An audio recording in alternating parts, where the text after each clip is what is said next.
जब आप इन्वेस्टमेंट्स खरीदते हैं इन इक्विटी शेयर्स, जब आप इन्वेस्टमेंट्स खरीदते हैं इन इक्विटी शेयर्स, तो मेरे पास यहां पर कोई फिक्स्ड इंटरेस्ट की इनकम आती है? नहीं, फिक्स्ड इंटरेस्ट की इनकम नहीं आती। देयरफॉर इन्हें बोलते हैं वेरिएबल इनकम इन्वेस्टमेंट्स या डिविडेंड इनकम इन्वेस्टमेंट्स।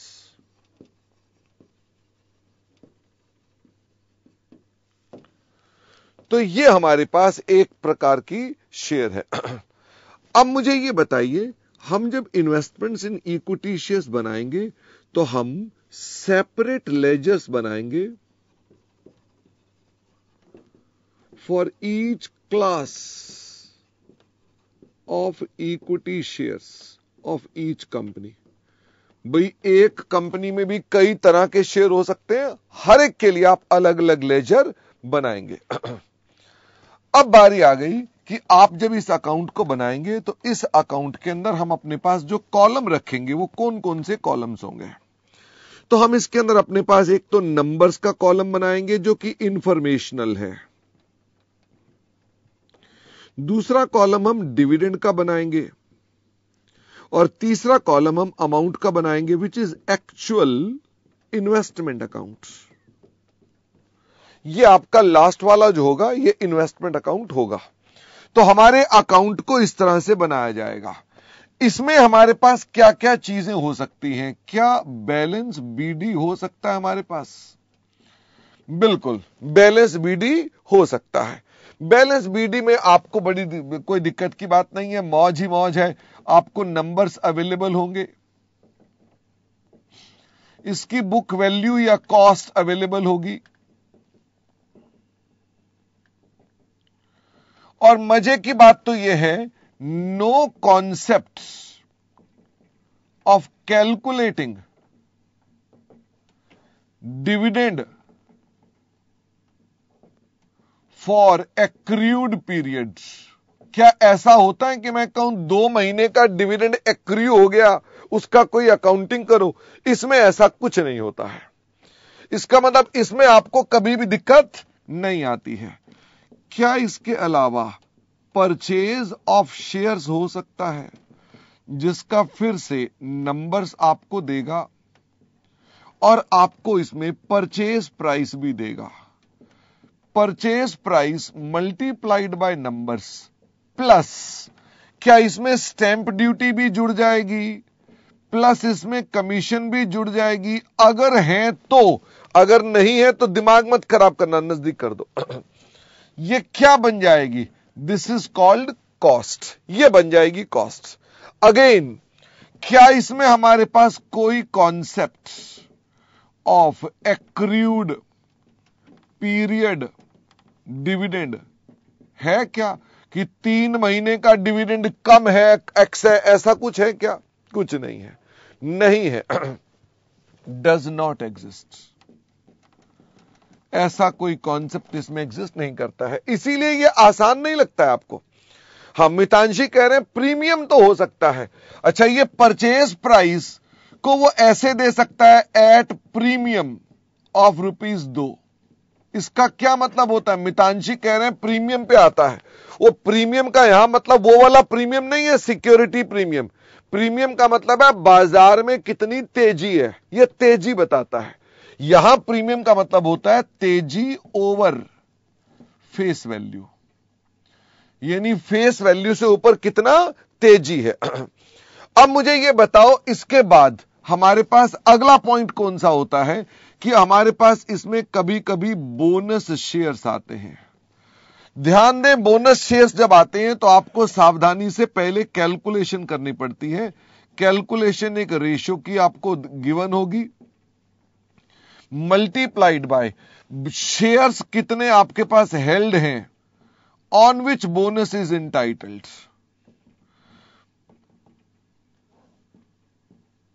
जिस पर बोनस मिलता है उसमें कितने शेयर्स हैं। भाई ऐसा हो सकता है कि आपके पास बोनस शेयर से पहले ही आपने शेयर कुछ बेच दिए हो, क्या ऐसा हो सकता है? इसका मतलब आपको यह देखना पड़ेगा, तो कोई रट्टा मत लगाइए कि परचेज पे बोनस मिलता है। परचेज शेयर पे मिलता है कि जो शेयर्स हेल्ड होते हैं on the date of bonus, जो शेयर्स हेल्ड होते हैं on the date of bonus, उस पर आपको बोनस मिलता है। मजे की बात है, आप इसको अपने पास शो इट, कहां शो करोगे? Show it in numbers, but it's cost will be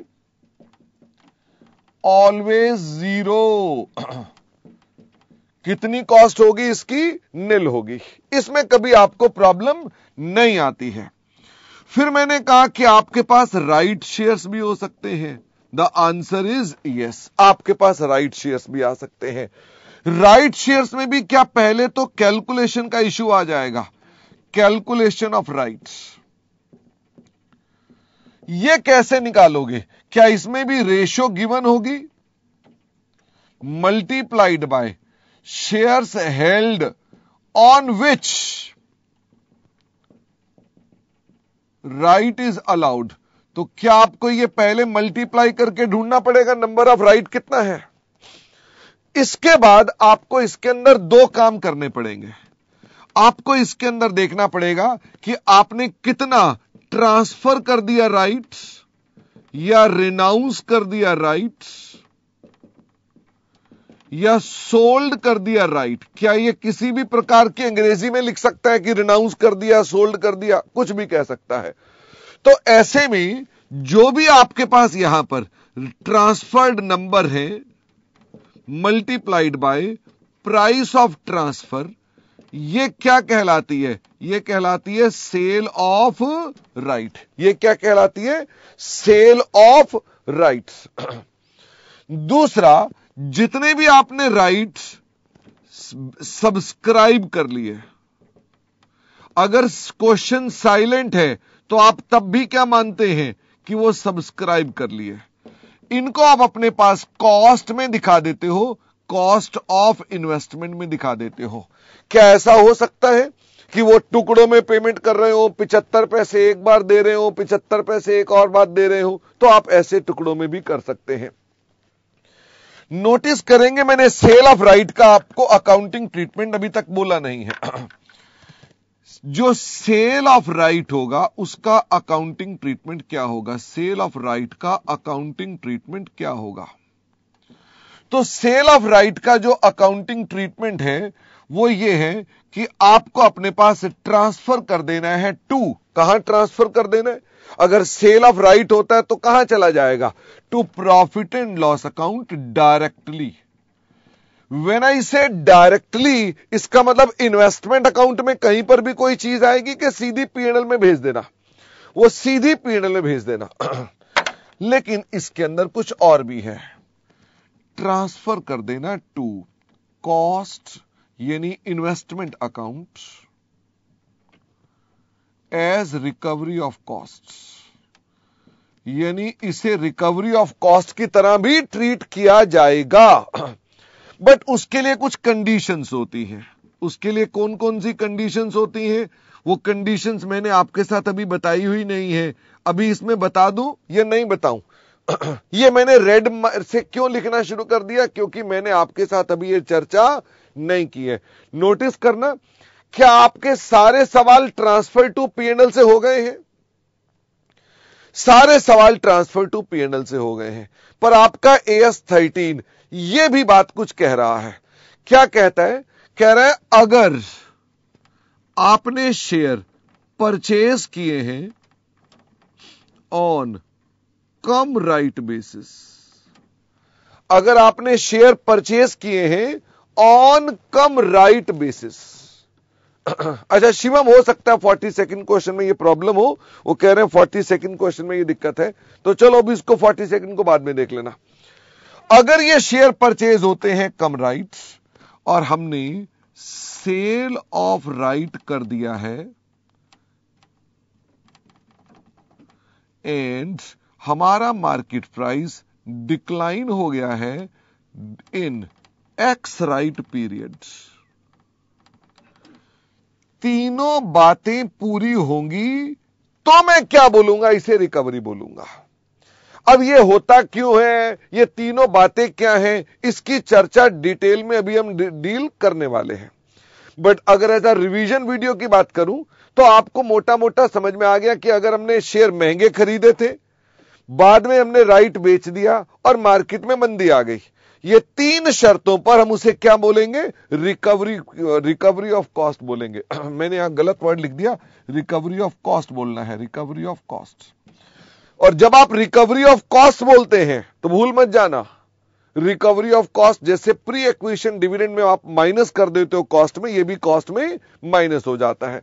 but हमने इसकी चर्चा नहीं की है, यह पॉइंट आपके लिए रेयरली पूछा जाता है, एक स्मॉल पॉइंट के रूप में पूछा जाता है। एक बच्चे ने कहा किसी क्वेश्चन में पूछा हुआ था, बट एनीवे हम बाद में देखेंगे उसको, इसके ऊपर मैं भी और चर्चा नहीं कर रहा। राइट शेयर्स के कंटेक्स्ट में हमने इतनी बातें आपके साथ करी थी। फिर आ गया, कभी कभी आपके पास सेल ऑफ शेयर्स भी क्वेश्चन में गिवन होता है। सॉरी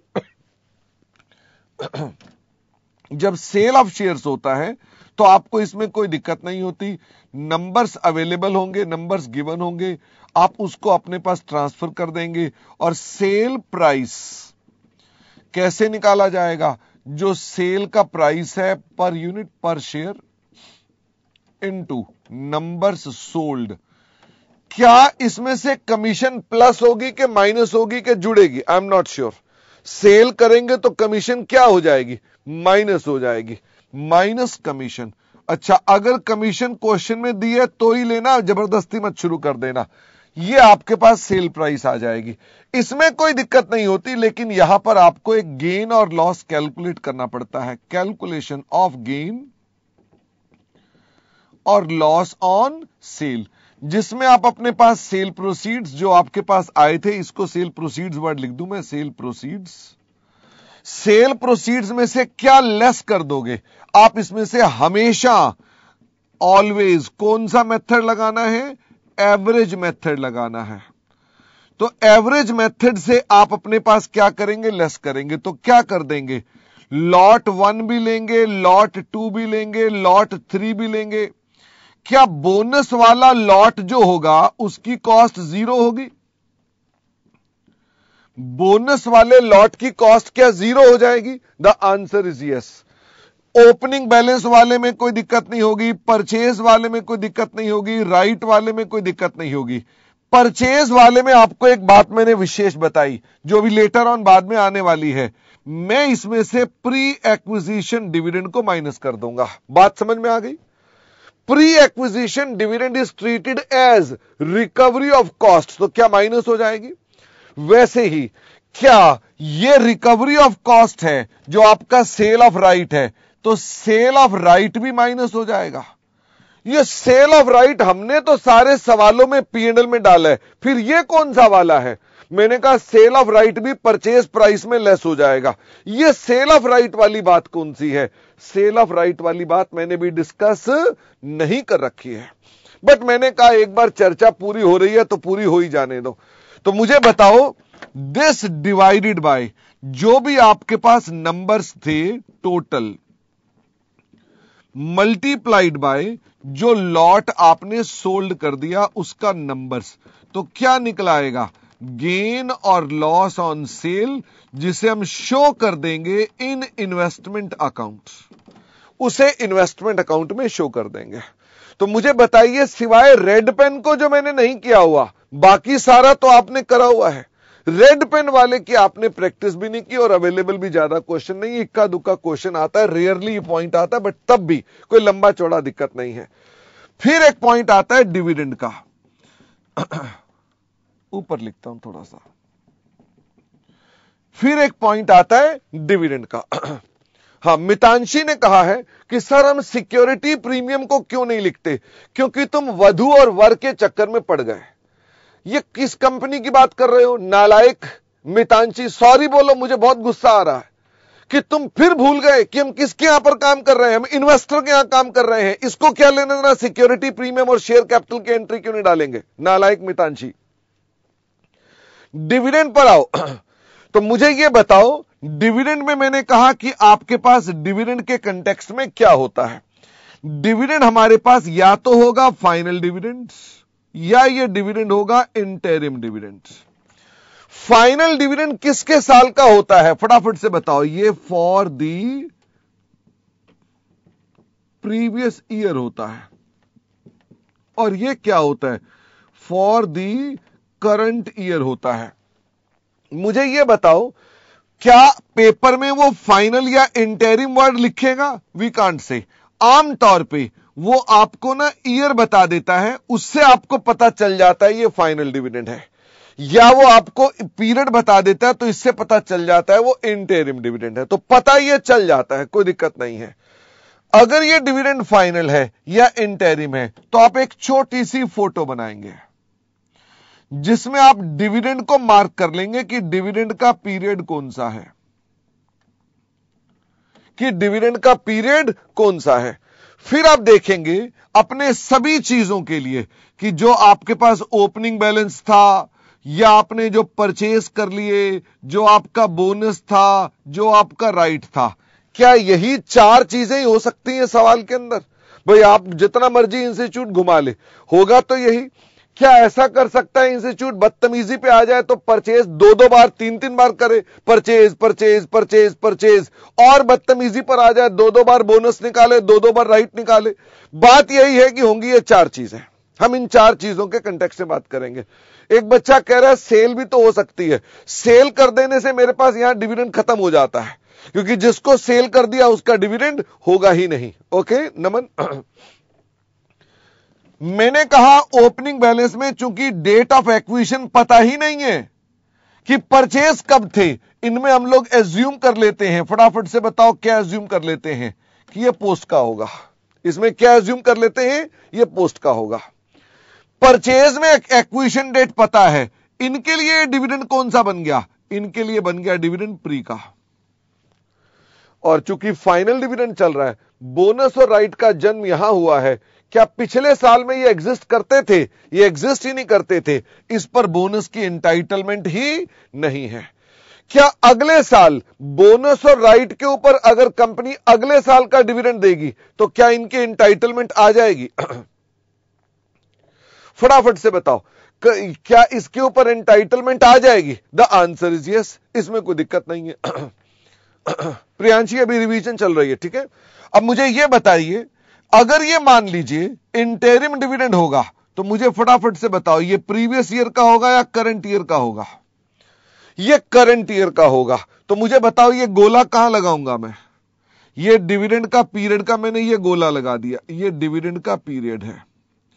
क्या इनमें भी आपके पास ओपनिंग बैलेंस होगा, इनमें भी परचेज होगी, इसमें भी बोनस होगा, इसमें भी राइट होगा? एग्रीड? नजदीक कर दीजिए निकपाल जी। इनमें भी सब कुछ होगा। तो कायदे से इसका डिविडेंड मुझे बताओ, जो शेयर्स आपके पहले से दिन पे ही हेल्ड हैं, जो पहले से ही हेल्ड हैं, क्या ये बाद में परचेज होंगे कि ऑलरेडी परचेज हो चुके हैं? फटाफट से बताओ।